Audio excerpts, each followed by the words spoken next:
karatu a cikin wannan masallaci mai albarka, a cikin wannan littafi mai albarka, a wannan lokaci mai albarka. Idan ba a manta ba, a cikin wannan littafi na Sheikhul Islam Muhammad ibn Abdul Wahhab, Allah ji kanshi da gafara. Satin da ya gabata mun kwana ƙarshen babin da malam ya mataki babu ma ja'a fi himayatil Mustafa sallallahu alaihi wasallam janibat tauhid. Babin da dai bai mana bayani kan cewa ga yadda ya kamata a so manzon Allah kuma kar a wuce gona da iri. Lalle manzon Allah shi ya fi cancanta kaso fiye da kowa a duniya, amma kar ka wuce gona da iri wajen kuma sanya shi zama abokin tarayya ga Allah mai girma da ɗaukaka. Malam a farkon babi mun ji ayacin suratul bara'a kuma da hadisai da manzala sallallahu alaihi wasallama ya nuna mana ainihin cewa ga inda za mu tsaya. Mun kai ƙarshen babi. Malam ya ce fihi masail, wanda ke da littafi irin nawa zai bude shafi na 264. Shafi na 264. Malam ya ce fihi masail, lalle akwai abubuwan lura a cikin wannan babi. Al'ula na farko tafsiru ayatin bara'a, tafsirin da ke ainihin ayin nan ta cikin suratul bara'a, suratul tauba. laqad ja'akum rasulun min anfusikum, lalle mun fahimce ta ashe tana nuna mana cewa matsayin manzon Allah rasulun ne. Shi laysa ilahun walakin huwa rasulun, shi ba Allah bane, a'a manzon Allah ne. Ta ji sunan shi ko manzon Allah, wanda yazo ya sanar da mutum da aljani wane ne Allah. Babu mai irin wannan matsayin duk duniya. Annabi Muhammad sallallahu alaihi wasallama shi kadai yake da su wannan matsayi mai girma. Mun fahimta cewa lalle manzon Allah yana tsananin sanya ga mun shiga aljanna. Azizun alaihi ma anittum. Bala Musa ka dawo nan, ka tashi a wurin. Ku ne wanda kuke yin gyara idan an yi mata. Azizun alaihi ma anittum. Dukkan abinda zai sa a shiga wuta, manzala sallallahu alaihi wasallam ya kulle shi. Harisun alaikum, kuma yana kwaɗayin mu shiga aljanna. Shi yasa aka ce manzala ya fi babanka, ya fi mamanka, ya fi sarkin garinku, ya fi kowa da kowa. Wata rana sai na Umar, Allah ƙara masa yadda, ya ce ya manzan Allah, wallahi na fi son ka fiye da babana da mamana. Ina son ka fiye da yadda nake son babana, ina son ka fiye da yadda nake son mahaifiyata, sai dai kaina. Sai mazalla ce har yanzu ne baka yi imani ba cikin. Mazalla ce da sauran kake, ai sai ka so ni fiye da babanka da mamanka da kanka da kowa a duniya. Sai ka mu wannan so din. Sai ce tuna rantsi da wanda ya aiko ka da gaskiya, ina son ka fiye da yadda nake son babana da mamana da kaina. Sai ce al'ana ya Umar. Umar yanzu ka yi kam, yanzu ka hau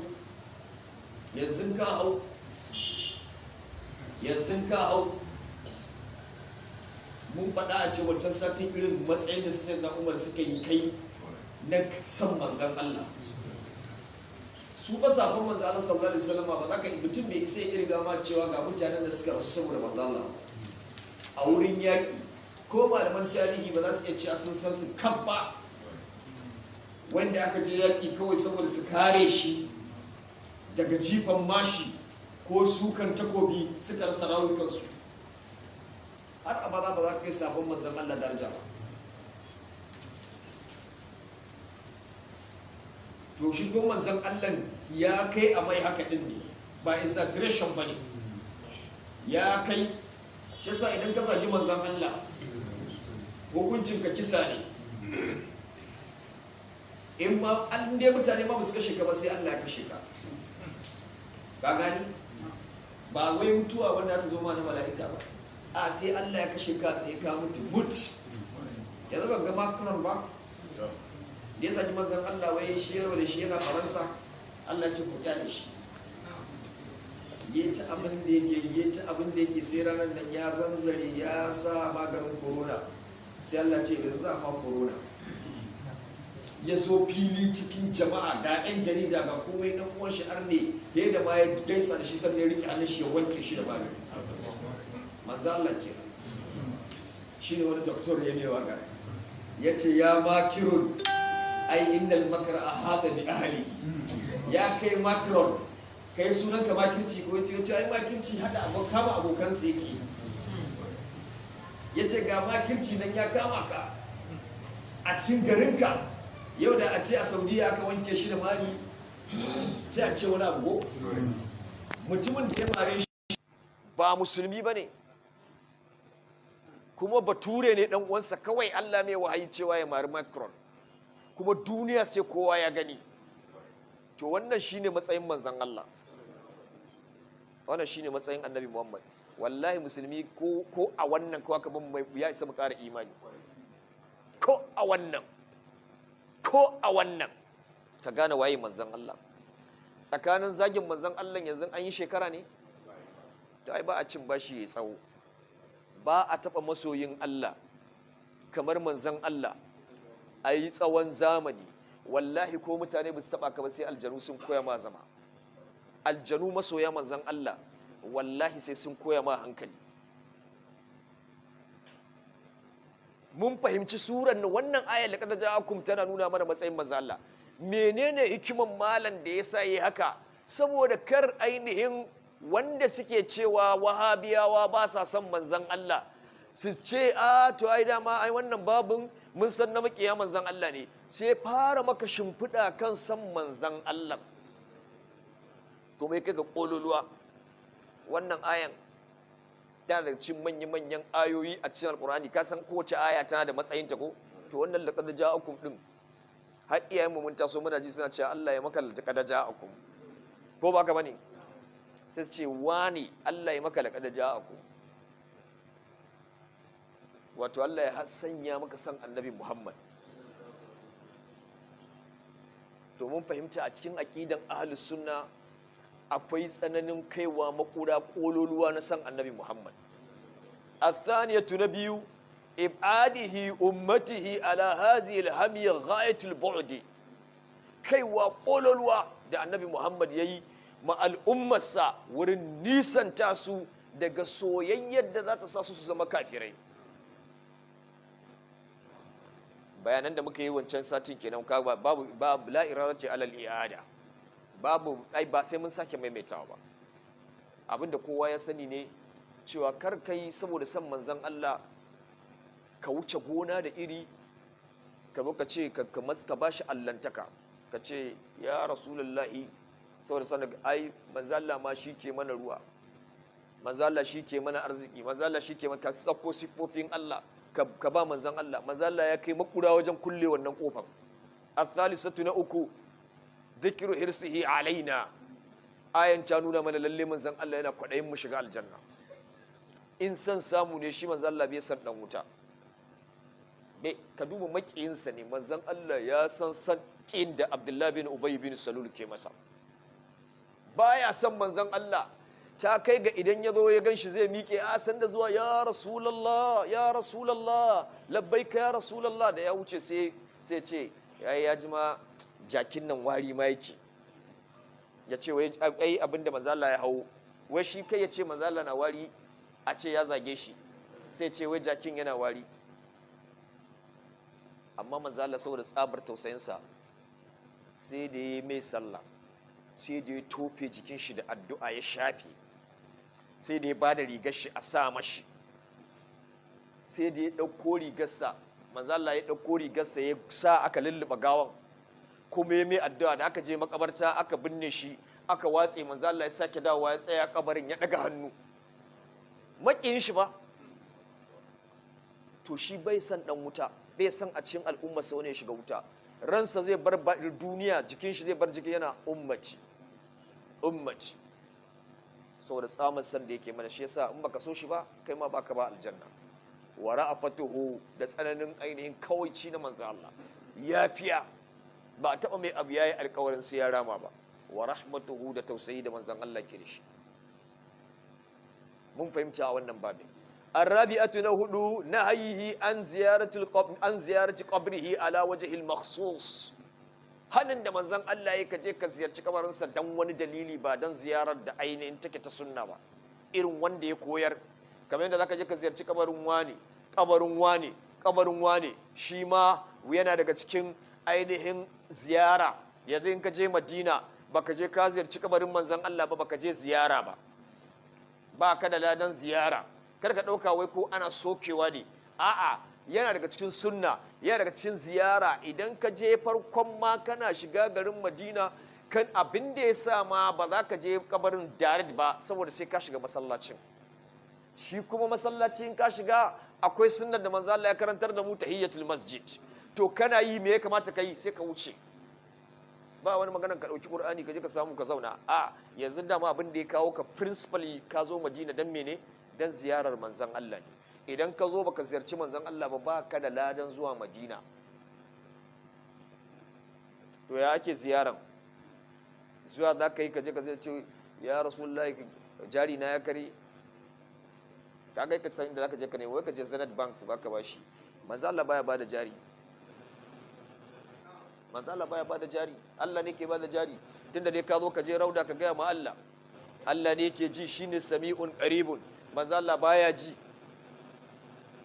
ji sai Allah ya jiyar da shi ma anna ziyaratihi min afdalil a'mal duk da ziyarar manzon Allah tana daga cikin manya-manyan ayyuka amma karka je ala wajhil maksus menene ake nufi da wajhil maksus ka je dan wani dalili ka ce zaka roki manzon Allah kudi ko mulki ko siyasa ko wani abu haramun ne al-khamisatu nabiyar nahyihi anil iksar min az-ziyarati hanin yawan ziyara ba sai makabarin sa ba shi ma yanzu idan ka ziyarce shi a Madina ka je so daya shikenan ba sai ka sake komawa ba to kuma ko anan ma ba a yadda ba ko gidanku kana hayi ba za ka ta hawa mashin kana zuwa makabarta ba ne wanda suka ce juma'a din masu ma sun yi kokari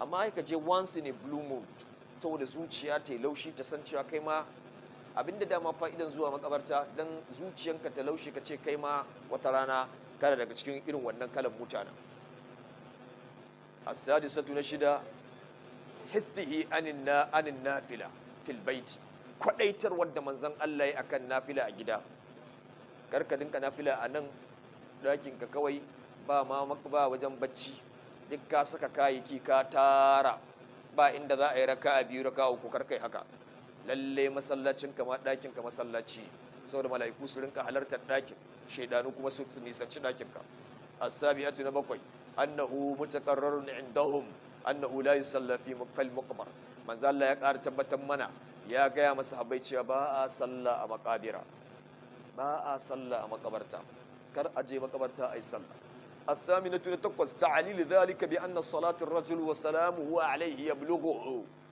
manzo Allah ya ƙara jaddada mana cewa lalle idan mutum ya mashi salati yana zuwa wurin shi wa in ba'uda fala hajata ila tawallihi min iradatil qarbi ko da kana nisa yanzu muna nan masallacin sai malam Musa ya ce Allahumma salli ala Muhammadin wa ala ali Muhammadin wa sallim za ta je wajen manzan Allah ba sai ya je Madinan ya faɗa a kusa da kabarinsa ba Allah zai gaya manzan Allah cewa malam Musa ya yi maka salati amma kowane aikin a salati kadai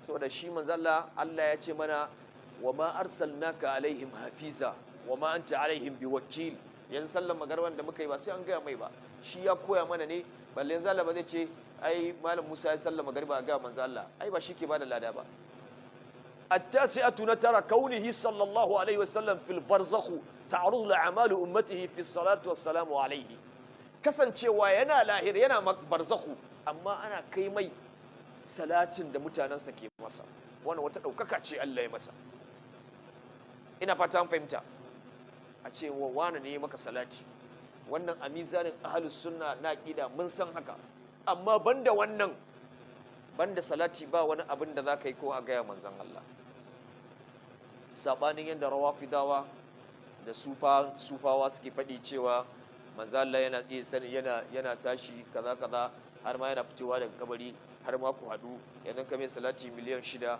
ko miliyan 4,900 aka baka wani adadi kana cikawa wai sai ka fita sai ku haɗu da shi to ya kai kasan shi ne wai ku haɗu da shi sai ce maka ni ne nan ni ne manzan Allah ai wallahi baka isa ka ga manzan Allah ba da idan wannan Najeriyan manzan Allah fa matsayinsa fa ka san matsayinsa ka je ka tambayi mutanen da suka san disposition din manzan Allah ba ka iya ganin shi haka in ka san shi ma ka san shi ya san ka in ya shawo kwana ka shawo kana baka san za ku haɗu ba kuka haɗu da shi sai ka ji tsoro.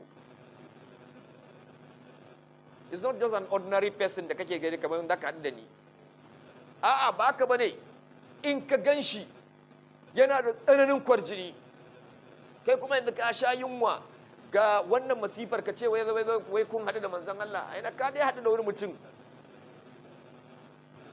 wallahi ba manzan Allah ka gani ba manzan Allah ya bar duniya abokin shi na kwarai sai na Abubakar bai taba ganin shi ba sai a mafarki amma ya ce wai su haɗu physically duk wanda ya mutu ba zai sake dawo ba har abada babu wani mutumin da ya taɓa mutuwa ya dawo ya zo ya haɗu da mutane suka haɗu mutum 5 ne Allah ya gaya mana mutum 4 ne Allah ya karɓi rayuwarsu muna da labari Allah ya gaya mana alƙur'ani Uzairu Allah ya karɓi rayuwarsa shi ma ba wanda ya gan shi da ya tashi ba wanda ya gansa wancan mutumin mutanen annabi Musa wanda suka kashe mutum akan saniya shi ma tashi ya ce wane ne ya kashe ne ya koma ya mutu a gabansu aka taba shi da annabi Musa ya ɗauko harcen saniya ya dake shi ya farka ce wane ne ya kashe ne ya kuma koma ya mutu ba wai ya mutu an kai shi makabarta bane ya taso kuka haɗu duk mutumin da kuka binne shi kuka haɗu da shi to zai tafi da kai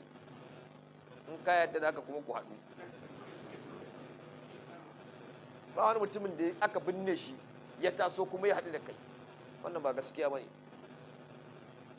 wanda duk kaji ce sun haɗu da manzan Allah ƙarya yi ma manzan Allah kuma manzan Allah ce ya shirya wurin zamansa a jahannama Allah tsare mu babu ma ja'a anna ba'da hadhihi al-ummati ya abudul awthan manzan Allah sallallahu alaihi wasallam malam yace babi zai yi bayani akan cewa lalle daga cikin al'ummar manzan Allah akwai waɗanda za su bauta ma gunki wa qaulullahi ta'ala fadin Allah mai girma da daukaka alam tara ila alladhina utu nasiban min alkitabi yu'minuna bil jubti wat taguti wa yaquluna lil ladina kafaru haula'i ahda min alladhina amanu sabila ubangiji mai girma da daukaka yake cewa ko kai gani ya Muhammad zuwa ga wayannan mutanen da muka bai wasu littafi su da yahudu da nasara yu'minuna bil jubti wat taghut kuma sun yi imani da al jubti kuma sun yi imani da at taghut wa yaquluna lil ladina kafaru har suna ce makafirai masu bautan gunki haula'i ahada min alladhina amanu sabila ku dinnan gwamma ku da musulmi ba yahude wanda ya imani da annabi Musa ya aka bashi at-taura yake riko da at-taura ba nasare da yake riko da injila wai shi yake cewa mai bautan gunki wai yafi musulmi Allah ke cewa ka gansu wayannan mutanen malam yake faɗi a cikin tafsirin sa Ibn Kathir rahimahullah yake cewa wayannan mutanen wayanda suke ainihin utu nasiban min alkitabi sune yahudu da nasara an ba su littafi at-taura da injila amma yu'minuna bil jibti sun yi imani da al-jibti qala Umar bin Khattab Umar dan Khattab yake cewa al-jibtu ay as-sihr tsafi wa tagut ash-shaytan tagut kuma shine shaytan kazalika qala ibn Abbas wa Abu Aliya wa Mujahid wa Hasan wa ghayruhum malamai da yawa suka ce abinda ake nufi da al-jibti shaytani boka tsafi canfi shake ce ma al-jibti wa tagut wato alqur'ani idan yayi maka tafsiri malam sai ka zama completely convinced kaga wanda yake nuna mana an yi abin lokacin manzon Allah sallallahu alaihi wasallam future yake referring cewa kiristoci za su zama idolaters it's all about abauta magunki a yi tsafi a saka wasu kalan kaya a ambaci a zo a rinka wasu yare kamar yanzu kawai mu yanzu nan kawai sai zamu zo kuma sai mu rinka wani yare sai in kama wani yare wanda din nan ba mai ji wai sai ce ma wai holy spirit ne ya shiga jikina. To malaika jibril na da yare ne? Malaika jibril yana da yare? Malaika jibril yana magana ne, in ma zai magana da annabi yana magana da annabi da yaran annabin ne. Sai kuma ni yanzu a nan wajen sai yi muku wani magana da wani a yare wanda ba kwa ji. Ina jin wanda ba san me nake nufi ba, akwai a nan wanda suka san me nake nufi ko? Yawa. Dan gwamma ku zama yan binni a cikin system. Yare, sai mutum zai ringa yayi wani yare, wai sai ya ce maka wai holy spirit ne ya shiga jikin shi. Shine tsafin ai. Aljani ne. Har ya rinka ba da labari, sai ce yanzu wani ma na Port Harcourt ya yi kaza, kuma sai ku kira Port Harcourt sai a ce haka ne, sai ka zama ce kai haka ne fa, ta yi boka ma na haka. Boka ma kai ma musulmi za ka yi zo da ce yanzu da ka zuwa sunanka malam Shamsu sanda zuwa, bai taba ganin ka ba, ya faɗi sunanka. Ka zo ko aljihunka ma kana da 200,000 ko kana da 70,000, yan 5,500 da yan 10,000 ya ba da labari. Sai ka ya ce la ana ta faɗan mana amma sai yau na gani. Ya zira ka, zai cuce ka. To wannan mutumin shine aljibtu, wanda ya buga ma ƙasa ya gaya maka abin da ya faru ko abin da zai faru, shi ne ake kira aljibtu. Ya ce jiya ma ai kana Port Harcourt ka yi kaza sai mutum ya ce wallahi haka ne. To wannan mutumin shine aljibtu. Kuma kun ga wannan abin ya nuna mana ashe wannan ilimin buga ƙasan da labarin jiya a wurin wa aka mu musulmi muka gado, daga wurin kiristoci ne. Kai ka ɗauka cewa ilimin addini ne, ya karka kada kiran mutumin goya da gafarta malam. To wallahi kirista ya fi ka iya buga wannan abin. Ilimin kusan wannan ba. Su yanzu sun kai matukar da kwamfuta ma ake yi.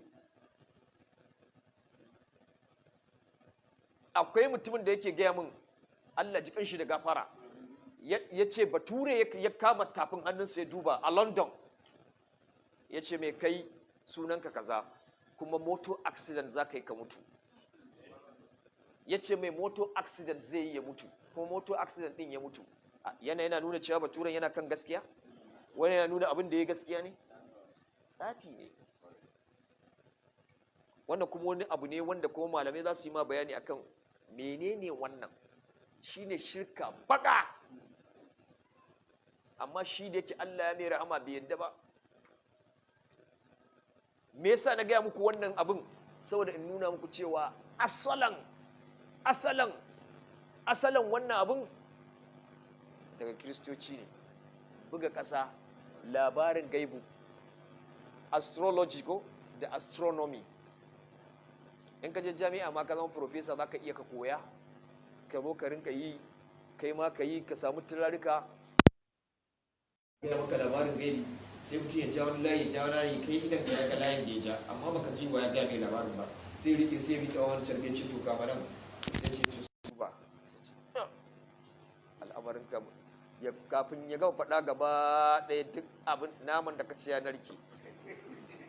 Ya gama razana ka tas. Allah tsare mu. Allah tsare mu.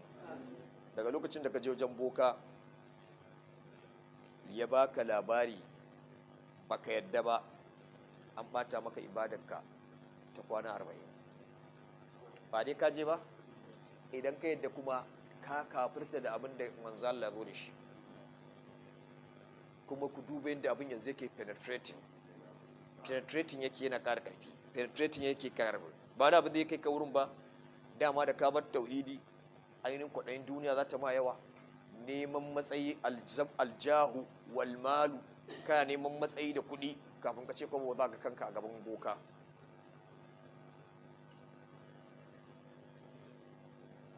Wallahi kun ga matsayi da kuke kallon sa, kuma bi shi a hankali, kuma bi kuɗi da hankali. Wayannan abubuwan guda biyu, dukiya da mulki, kuma bi su a hankali. Ka roƙi Allah ya wadata ka da karɓan abin da ya kasa ya baka, ka haƙura ka gode masa, ka tsaya a wurin. In wani mai kake nema ka tsaya a nan, in ba ka ba wallahi in ba wasa kai ba sai ka barar da lahiranka a nan. Wayannan mutanen sai sun raba ka da Allah.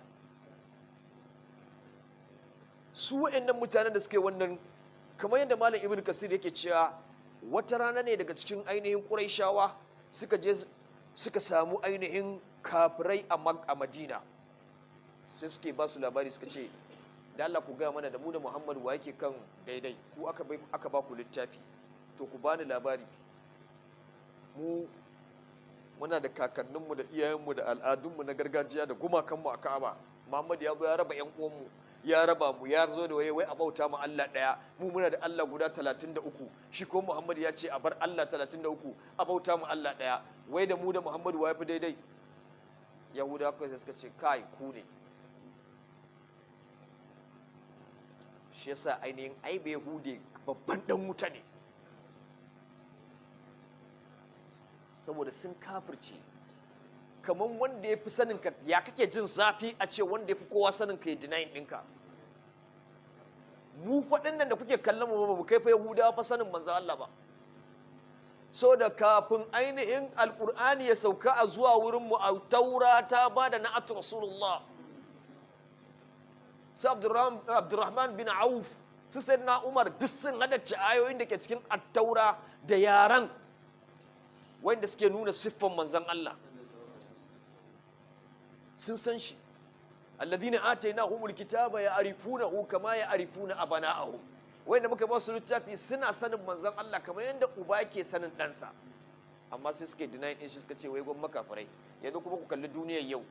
Yanzu Yahudawa, America da Ingila da Faransa, ka aje ma Faransa a gefe, ita arniya ce. America da Ingila da Germany, ko Rasha arna ne. America, Ingila, Germany, Italy sun fi ƙaunan ainihin China da Japan da Russia akan Saudiya da ainihin ƙasashen musulmi, despite the fact that suna benefiting da mu. Me yasa? Kawai saboda mun ci abauta ma Allah ɗaya, kuma kar a yi ɓarna a duniya, a tsaye da adalci. Kuma babu wanda yake kusa da mu kaman su. Sai suka ce wai ha'ula'i ahada min alladhina amanu sabila. Yanzu America sun yi preparing su endorsing China akan su endorsing Saudi Arabia.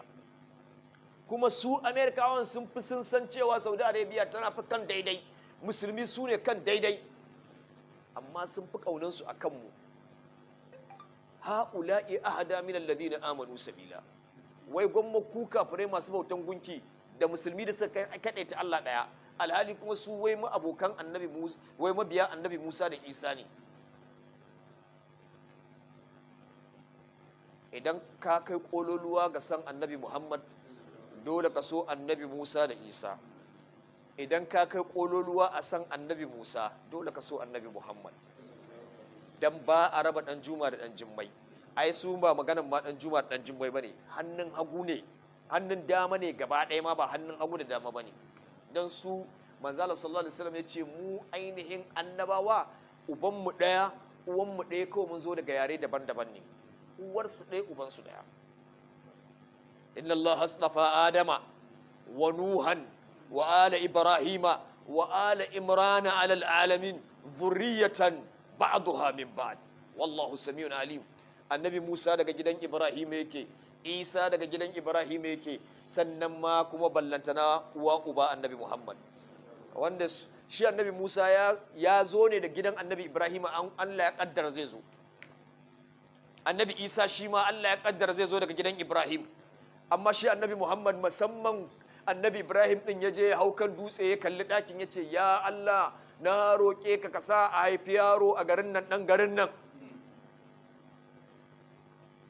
Kaga shi ya san da zuwan shi kenan, tunda ya roƙa an amsa masa ya sani. Amma annabi Musa ya zo ne kawai a cikin kaddara, kamar da annabi Musa Isa ya zo, amma shi manzo Allah sallallahu alaihi wasallam kaddaran ne amma sananniya a wurin kakan. Shi annabi Muhammad shi sananniya ne a wurin annabi Ibrahim. Shi yasa muke karanta a baya cewa shi ba daɗayin Allah ne kamar yadda annabi Ibrahim ba daɗayin Allah ne. Shi yasa suke tafiya tagwaye ne. Manzo Allah ne shugaba, annabi Ibrahim yana bin baya. Saboda sai wannan azzaliman bayi na Allah suka ce wai alladina kafaru haula'i ahada min alladina amanu sabila. Wai kafirai sun fi musulmi zama daidai. Ka kalli aqida irin ta mushriki, ka kalli Rasha, ka kalli China, iya kurewan azzalimi. In ka je China ka ga maganin azzalimin dan adam. aqida azzalimar aqida wanda babu imani ko misqala zarratin, ka je ka ga shari'a ta mahaukaci tukururu, sai ka je China, ka je Rasha, ka ga inda suke. Amma wai sai ka ce wai gwammasu da musulmi wanda suka ce ashhadu an la ilaha illallah, kuma suka kawo ba maganan ma kalmar shahadan ba, a kawo kawai a hankalce. Wa ya fi tausayin dan adam da kawo abin da dan adam zai ci gaba a duniya? Satin da ya gabata mun ce duniya ta shiga recession, an gwada sai da aka gwada duk economics management na duniya, an yi gurguzancin, an yi capitalism, an yi socialism, an yi menene ko ba an yi ba? Sai muka ce to a gwada namu, mu ne kaɗai aka yadda a gwada namu, a gwada namu.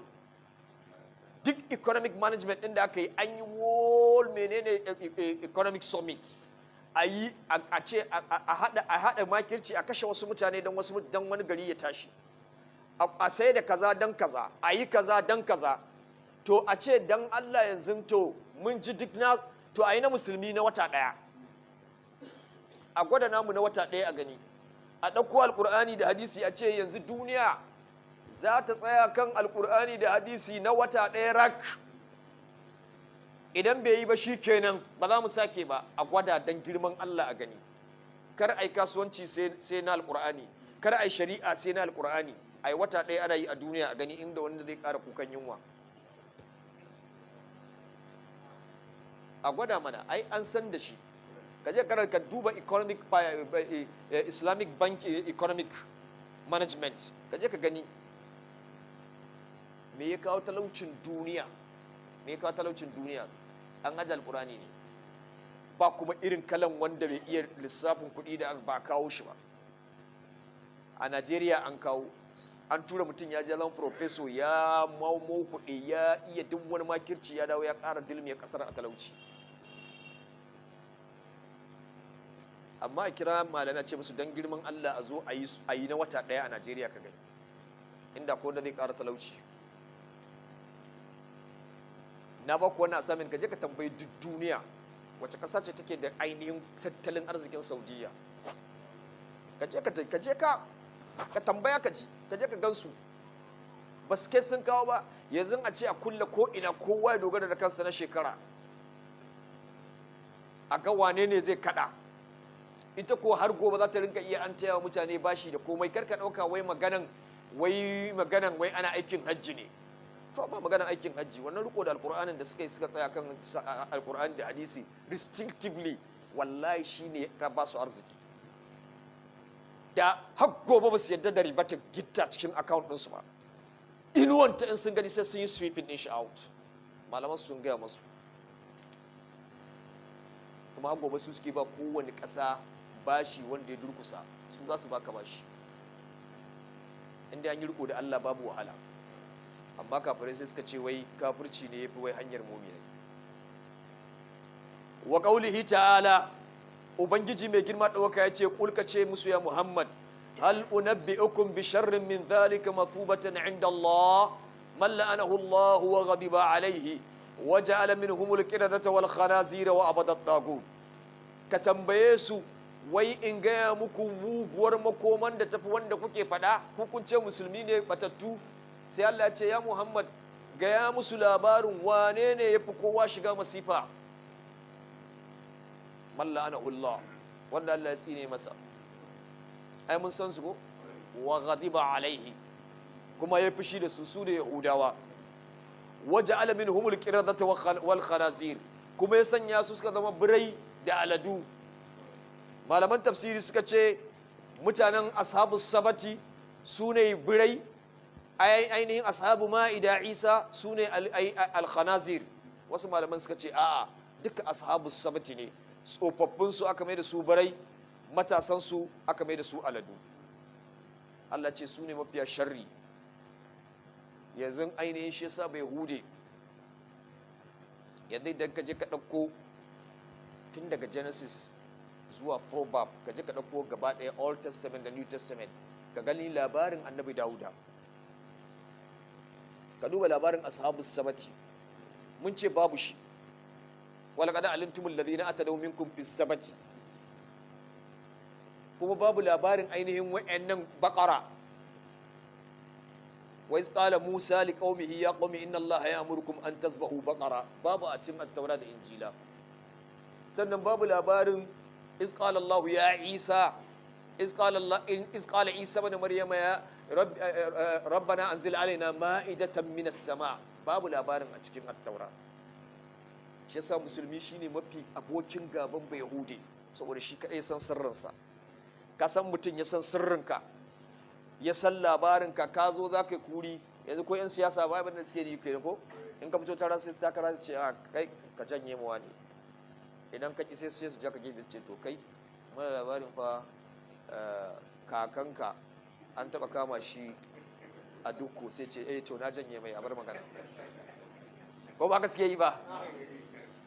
da ya kira ka ya ce suna labarin kakanka wani abu da ya yi a dukku, ya ce ai ni ma wasa nake, ban ce na janye mai. to ai mu tsakaninmu da yahudawa haka ne yayi, muna da labarinsu, mu ne muka san su. sai Allah ya ce ba su labarin kakansu lokacin wane wanda su bu su sani ba, gaya musu kaza gaya musu kaza. kuma alqur'ani ba zagin su yayi ba, har da na daukaka. kar ka dauka ana inda ba kawo na daukaka ba sai ka ce ai zagin su akai ko. yanzu akwai labarin su da ba su sani ba, ai daukaka ce. labarin annabi Isa da ya daga hannu ya ce ya Allah ka saukan mana da teburi da abinci daga sama, zagi ne ko girmamawa ne? to me yasa ba littafin su sai anamu? idan zagi ne muka gada, to me yasa ba mu kirkiro, su ba su iya kirkiro wannan girmamawan ba? ai babu labarin a littafin su. kuma labarin annabi Isa, annabi Musa da ya daki gawa da harcen saniya ta tashi ta ce wane ne kashe ni, girmama ne ko zagi ne? to me yasa ba a littafin su? ai babu a littafin su. idan zagi muke yi, in zagi muka gada, me yasa muka kawo wannan? haka babu labarin Uzairu, aw kallazi marra ala qaryatin wa hiya khawiyatun ala urushiha. kuma ainihin abin ya faru ne a Palestine.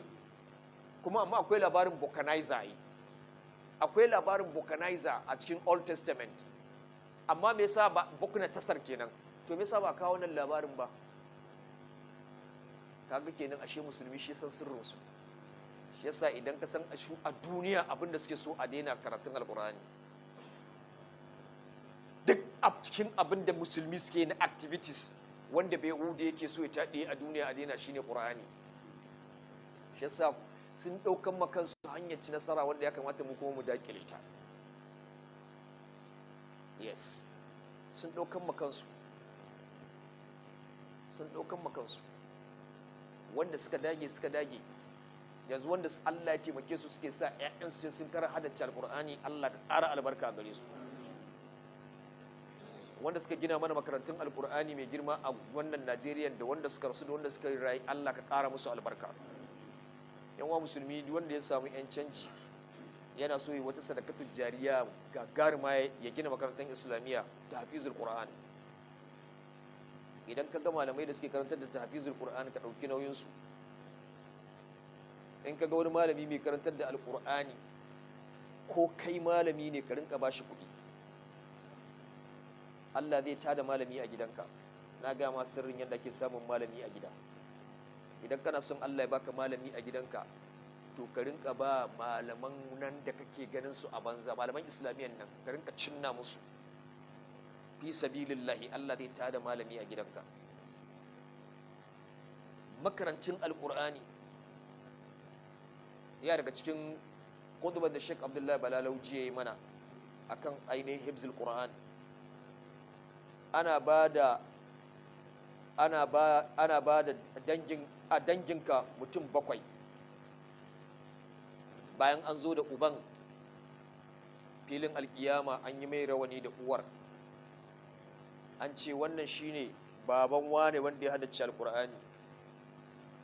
sannan kuma idan aka shigar da shi aljanna, sai a ce ina shi hafizin alkur'anin, sai a fito da shi a ce ka zaɓi mutum 7 a danginka ka fitar da su wanda suka cancanci shiga wuta. wannan tabbas ne daga manzon Allah ne, saɓanin wanda aka zuga su aka ce wai in an kashe su za a ba su dangin su mutum 70,000 to kaga dangin ka ba ku kai ku 70,000 ba wa ma hankalin ka ya kama ni ai gwamnati ko mutum 7 na faɗa kuma in ka zo ka ritsa ni in nuna ma hadisin manzon Allah ne ya faɗa amma wani ya ce wai ka fita a kashe ka wai zaka sake dawowa duniyan nan wai ka rayu ka ƙara aure ka hayayyafa kuma a ran tashin alkiyama wai har mutane su rinka buri wai a rinka nadama ina gidan da akwai shahidi za a kira ka a dangin uwa 70,000 dangin mamanka 70,000 kaga duk duniya ma an zama yin aljanna to tun daga shahidi 70,000 yanzu a dangin mu ai tun daga annabi adam zuwa yanzu dangin uwa da uba ai ba kai 70,000 ba na kowane mutum daya ku kuma a Zariya an je an bindige ku amma kuma duk a kowane mutum ɗaya zai ceci mutum 70,000 ɓangaren mamansa 70,000 ɓangaren babansa wannan ƙarya ne magana na gaskiya wanda ya haddace alƙur'ani zai ceci mutum 7 in ji manzan Allah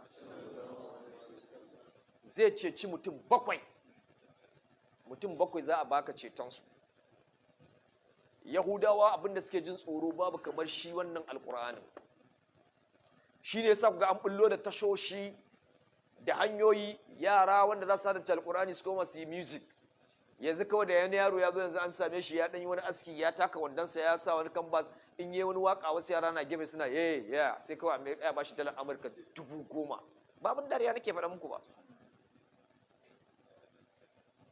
na rantsi da Allah wannan yaran da kaga ana ɗaukar su a Kano ana yin in sun yi sidin sun fito in an ɗiba zuwa ke a zuba a teku ba kai shi turai yake suna kalla ba ku dai kan ɗayan ku su karanta alƙur'ani shi kuma hafizin alƙur'ani yana nan ya haddace ya yi tilawan ya yi ko irin keke na fef ɗin nan bai da shi ko roba bai da shi wancan yaron shi kuma ya yi music yana yawo da mota da 'yan mata da AC yaushe 'yan ku za su zaɓa alƙur'ani ku gaya min 'yan ku ba za su zaɓa alƙur'ani ba suna ganin cewa mai waka yana tafiya cikin mota mai AC da 'yan mata shi kuma da alƙur'ani yana yawo a ƙafa a wurin ma an ƙi ba shi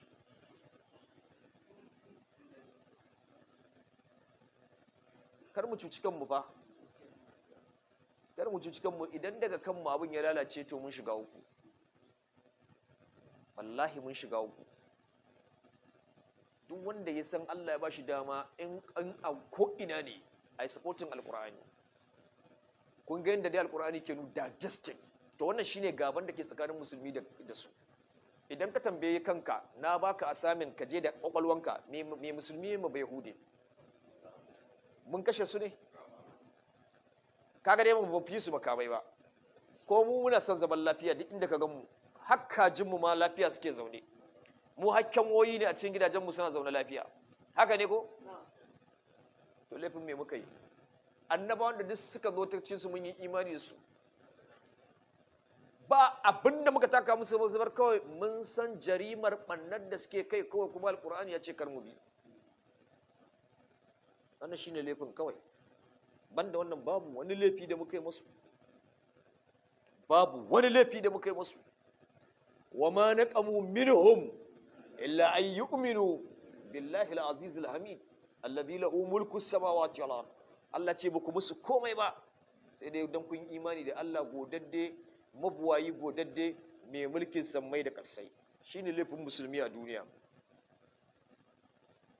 ubangiji mai girma daukaka ya ce su ne wanda suke cewa wai ha'ula'i ahada min alladhina amanu sai Allah ce su ne wanda mai da su birai da aladu wa abadat tagut kuma suka bace suna bautan at-tagut kaga kenan ashe musulmi ma zai iya zama gashi yana sallah kuma yana ibadatul tagut idan ya sauka daga kan hanyar turbar da manzon Allah ya aje shi lokaci yayi ko idan Allah ya raya mu ta'ala za mu tashi wa qaulihi ta'ala abinda muka faɗa daidai Allah ba mu lada wanda muka yi kuskure Allah ka yafe mana subhanakallahumma wa bihamdika